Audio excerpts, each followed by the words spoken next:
Bom, esse vídeo aqui é para você que andou vendo alguma notícia sobre o novo vírus Nipah, pelo menos o novo que andam falando, e você ficou assustado, recebeu mensagens pelo WhatsApp, vídeos de alguns profissionais pelo WhatsApp falando da gravidade desse vírus, dizendo que mais uma pandemia vem por aí, e aí você já começou a perder o sono. Esse vídeo é para você, tá bom?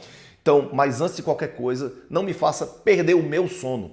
Desce nos comentários, se inscreve no nosso canal, clica no sininho para ativar as notificações, deixa o like e manda esse vídeo para todos os grupos do WhatsApp. Sabe por quê? Porque o povo está com medo, está em pânico, muita gente já está em pânico. Então manda para ajudar as pessoas a entender. Não adianta só ficar com medo, tem que entender o processo para poder saber como lidar com isso aí, tá bom? Mas a primeira coisa que eu quero dizer para vocês é o seguinte: calma, respirem, porque hoje eu vou te explicar com clareza, sem sensacionalismo e sem fake news, o que é esse vírus, qual é o risco real, por que é que ele aparece de vez em quando nas manchetes e se você realmente precisa se preocupar, tá bom? Muita gente tem me mandado mensagens perguntando assim, aqui nos comentários do YouTube e lá no meu direct no Instagram, né? Doutor Dayan, e esse tal de Nipah é perigoso? Vai virar outra Covid? A gente vai ter que usar máscara de novo, vai fechar tudo, né? Primeiramente, se você não me segue lá no meu Instagram, eu vou deixar aqui nos comentários, tá bom? @DayanSiebra. Lá a gente tem uma comunicação mais próxima, em tempo real. Bom, eu entendo esse medo de vocês, porque todo mundo ficou traumatizado com a pandemia. Ou porque perdeu alguém, ou porque perdeu seus negócios, ou porque engordou demais preso dentro de casa, enfim. A pandemia deixou muita sequela. Então qualquer notícia sobre vírus hoje vira pânico. Mas informação certa protege mais do que desespero, tá bom? O vírus Nipah, ele não é novidade, como andam falando por aí. Ele foi identificado pela primeira vez em 1999 na Malásia. Desde essa época, ele é estudado, monitorado e acompanhado por cientistas do mundo inteiro. Ele pertence a uma família de vírus que tem como principal reservatório os morcegos frugívoros, que são morcegos que se alimentam de frutas. Esses animais, eles carregam o vírus e não adoecem.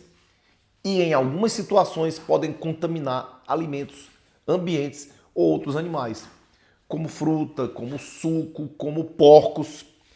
Em alguns países, principalmente na Índia, em Bangladesh e em regiões do Sudeste Asiático, esse contato entre morcegos, alimentos e seres humanos acontece com mais frequência. Às vezes a pessoa consome uma fruta que foi mordida por um morcego. Eu já vi em vários vídeos até a pessoa comendo o próprio morcego, né? Existe um contato mais íntimo. Então, às vezes a pessoa come a fruta, toma um suco da fruta que foi mordida pelo morcego, come o porco que foi contaminado com a fruta que foi comida pelo morcego. E aí, às vezes também as pessoas entram em contato com a secreção de outras pessoas contaminadas. Em alguns casos, o vírus ele passa primeiro para os porcos ou outros animais e aí só depois chega no ser humano, tá bom? É assim que os surtos começam. Em situações mais raras, pode haver transmissão de pessoa para pessoa. Mas aqui está um ponto muito importante. Essa transmissão não acontece de uma forma fácil, diferentemente da Covid. A Covid, você espirrava aqui, a pessoa pegava, né? Mas o Nipah, ele não se espalha livremente pelo ar. Ele não é um vírus altamente transmissível. Normalmente, é preciso um contato muito próximo, uma convivência intensa, contato com secreções, ambiente hospitalar sem proteção adequada. Por isso, ele não sai se espalhando pelo mundo. É justamente esse fator que impede o Nipah de virar uma pandemia. Pode acontecer? Pode, mas não é uma coisa fácil de acontecer. Ele até pode causar surtos graves, com impacto local importante, mas não tem o mesmo potencial de disseminação global que teve o coronavírus. Quando a pessoa é infectada, os sintomas iniciais costumam parecer uma gripe forte. Parece febre, dor no corpo, dor de cabeça, cansaço intenso, mal-estar, às vezes náusea. E muita gente nesse começo nem imagina que é um negócio grave. O problema é que, em parte dos casos, né? O vírus evolui e passa a atacar o sistema nervoso. Quando isso acontece, pode surgir confusão mental, sonolência excessiva, dificuldade para falar, convulsões e até coma.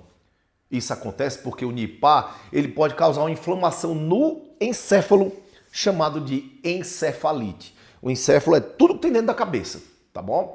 Então, nesse momento, a situação fica realmente perigosa, tá certo? A taxa de mortalidade do Nipah é alta, ou seja, quem pega, dependendo do surto, pode variar ali de 40% até 70% do risco de morte. E isso assusta com razão. É um vírus sério, é um vírus que merece respeito.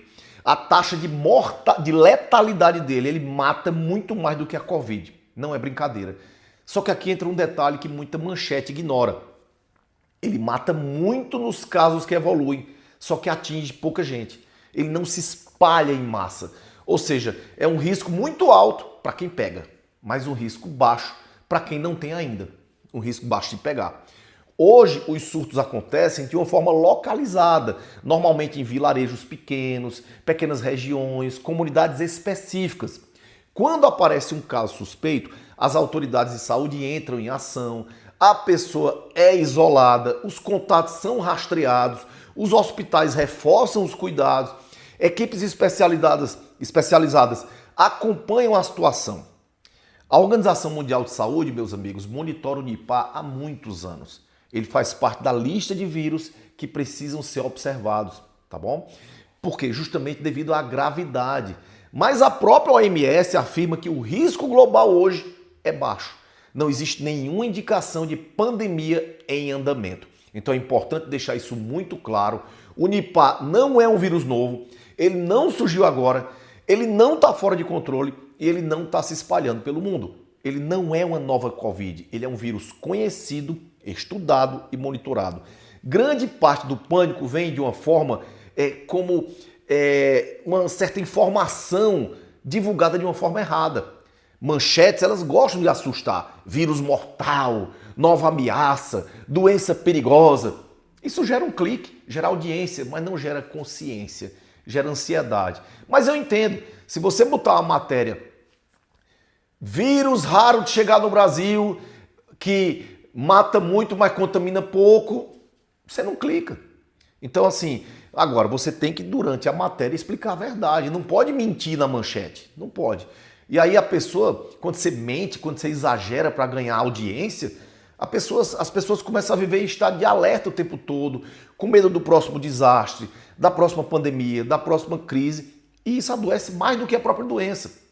A prevenção contra o Nipah é relativamente simples, principalmente para quem não vive nessas regiões de risco. Então, evitar consumir fruta que estejam abertas, né, que estejam mordidas ou mal higienizadas, lavar bem os alimentos, evitar contato com os animais doentes, ter cuidado em ambientes rurais, em áreas com surtos, respeitar as orientações das autoridades. Eu, particularmente, tenho uma regra, eu não tomo suco de fruta em qualquer lugar, não. No meio da estrada, viajando para ali, tem uma barraquinha, me dê um suco lá. Não tomo, não. Não sei, não é nem por causa desse vírus. Contaminação. A pessoa manipulou, usou as mãos, não. Em vários lugares, eu prefiro pedir uma água com gás, pedir o limão para eu mesmo cortar e pingar na água com gás. Em último caso, até um refrigerante zero. Não, peço não. Suco. Então, eu tenho algumas regras comigo, self-service. Dependendo do self-service, não boto verdura crua. Não come self-service depois de 2 horas da tarde. Não, ali a comida está exposta há muito tempo. Você tem que criar algumas regrinhas, não só para esse vírus, mas para você se proteger de outras bactérias e vírus. Então, para quem mora fora dessas regiões, por exemplo, como no Brasil, na Europa, o risco, gente, é extremamente baixo. Não é uma coisa que faça parte da nossa rotina. Não é algo que justifique pânico. Então, se alguém estiver viajando para regiões onde já houve surtos, aí vale ter atenção aos hábitos alimentares, à higiene e aos sintomas. Sentiu febre persistente, mal-estar intenso, confusão mental, procura atendimento. Quanto mais cedo, melhor. Hoje ainda não existe uma vacina amplamente disponível para o Nipah e nem um tratamento específico que mate o vírus.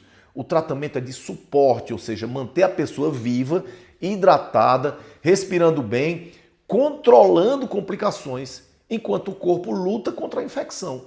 Por isso o diagnóstico precoce faz tanta diferença. Mas isso não significa que a gente está desprotegido, não. A vigilância internacional é forte, o sistema de alerta funciona, todos os sistemas de alerta, a troca de informações entre países é constante, a ciência aprendeu muito depois da Covid. Então sim, o Nipah é perigoso, sim, ele merece atenção, sim, ele é levado muito a sério pelos órgãos de saúde, tá bom? Mas não, ele não é motivo para pânico. O medo, ele paralisa. A informação, como eu estou dando para vocês aqui agora, ela fortalece. Quando você entende o que é que está acontecendo ao redor do mundo, ou até mesmo na sua cidade, você não vira refém de fake news. Isso em todas as áreas. Então não entre em desespero e não espalhe boato, tá bom? Você pode cuidar da sua saúde de uma forma melhor. E aí você vai cuidar da sua família, das pessoas que estão ao seu redor. Se esse vídeo ajudou a você a entender melhor sobre esse assunto, compartilhe com alguém que anda vivendo em estado de alerta por conta de manchetes alarmistas. Às vezes, um vídeo assim evita muita ansiedade desnecessária. Estão batendo aqui do lado. E se você quer continuar aprendendo sobre saúde de uma forma clara, honesta e sem terrorismo, se inscreve aqui no canal, tá bom? E acompanha os próximos conteúdos que a gente tem postado quase todo dia. Aqui a gente fala de prevenção, ciência e equilíbrio, e não de medo. Agora escreva aqui nos comentários, você já tinha ouvido falar sobre esse vírus? Mudou a sua opinião? Você sabia que ele realmente era tão grave assim, mas o risco de pandemia era pequeno? Escreva aqui nos comentários.